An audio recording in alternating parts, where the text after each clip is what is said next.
warahmatullahi wabarakatuh. Perkenalkan, nama saya Novira Pradika. Saya dari D3 IT Finance Festival Sunak. Kali ini saya akan menjelaskan tentang tipe memori pada komputer. Tipe memori pada komputer yaitu dibagi menjadi dua, memori utama dan memori sekunder. Pada memori utama ada ROM dan RAM, sedangkan memori sekunder ada optical storage device, magnetic storage device, dan flash memory device.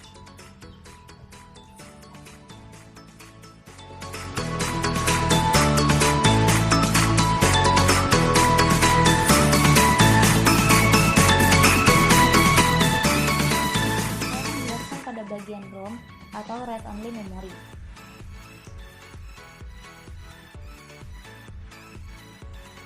Pengertian ROM. ROM merupakan perangkat atau proses yang terdapat di dalam CPU suatu komputer atau sebuah perangkat keras pada personal komputer yang bentuknya berupa chip memori semikonduktor yang isinya hanya bisa dibaca dan disimpan pada memori ini tidak mudah hilang meskipun aliran listrik dimatikan. ROM berbeda dengan RAM, walaupun mempunyai kesamaan yang sama-sama dapat diakses dengan acak atau random. ROM di dalam komputer mempunyai sifat permanen yang berarti program atau data yang disimpan di dalam ROM tidak mudah hilang atau berubah meskipun aliran listrik dimatikan atau secara mendadak sudah dimatikan. ROM di dalam komputer berguna sebagai menyimpan setting BIOS atau Basic Input Output System. ROM adalah salah satu memori internal di dalam komputer. Jenis memori yang datanya hanya bisa dibaca dan tidak dapat ditulis secara berulang-ulang. Memori ini biasa disebut BIOS dan dijalankan oleh mikroprosesor ketika komputer mulai dihidupkan. ROM kebanyakan ditemukan dalam bentuk IC, Integrated Circuit. IC ROM memiliki tulisan kode 27XXX. Angka 27 menunjukkan sebuah kode untuk ROM dan XXX menunjukkan kapasitas ROM dalam satuan kilobyte.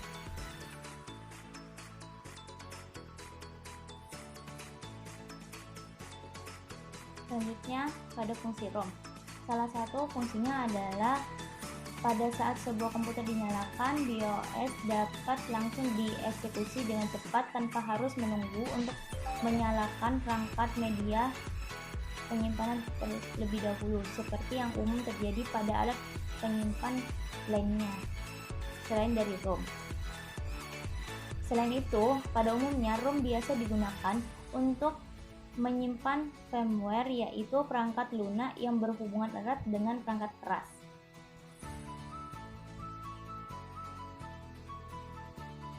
Cara kerja ROM.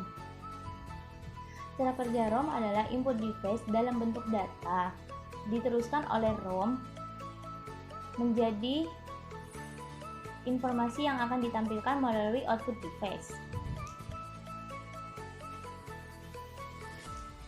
Jenis-jenis ROM. Yang pertama yaitu PROM atau Programmable ROM.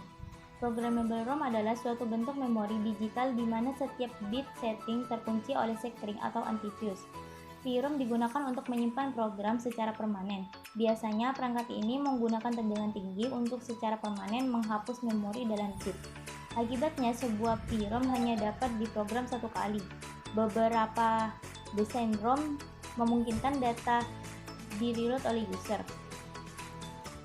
sehingga menghasilkan programmable ROM atau VROM. VROM menyediakan fleksibilitas dan kemudahan yang tidak dimiliki oleh ROM. Yang terakhir, yang lebih menarik secara ekonomi untuk menyimpan program dan data tetap pada saat ROM volume tinggi diproduksi.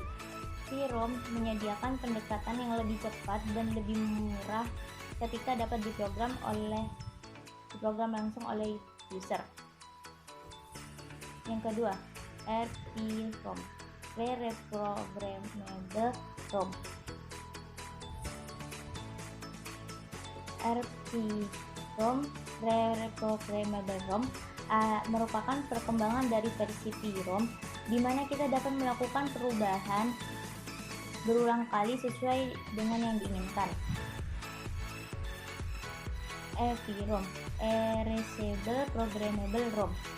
Erasable Programmable Read Only Memory adalah jenis memori chip yang mempertahankan data ketika satu daya dimatikan.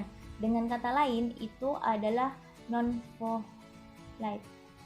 Ini adalah sebuah array dari floating gate transistor individual yang diprogram oleh perangkat elektronik yang memasok tegangan tinggi daripada yang biasanya digunakan dalam rangkaian digital, sehingga diprogram oleh sebuah EPROM dapat dihapus hanya dengan mengekspos ke cahaya ultraviolet yang kuat.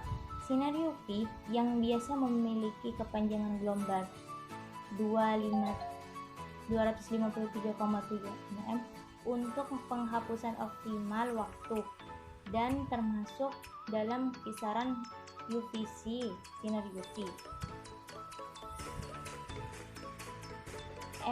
EPROM mudah dikenali pada kaca transparan yang ada pada tengah chip atau IC dan yang digunakan untuk menghapus memori.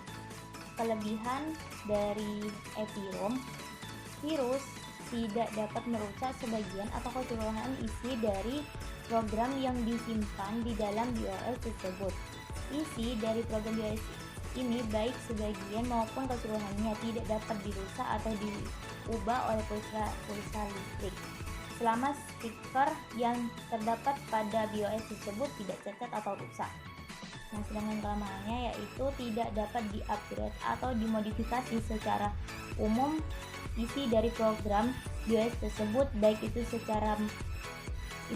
sebagian maupun keseluruhannya, sehingga suatu saat segala perhitungan yang berhubungan dengan tanggal, bulan, dan tahun seperti program Microsoft Excel atau Lotus yang menyimpang bila tanggal dan bulan tahun. Selanjutnya yang keempat, EPROM, Electrically Erasable Programmable ROM. Nah, perkembangan mutakhir dari ROM di mana kita dapat mengubah dan menghapus program ROM ini merupakan jenis yang paling banyak digunakan saat ini. Nah, sekian penjelasan dari saya. Mohon maaf apabila ada kesalahan. Assalamualaikum warahmatullahi wabarakatuh.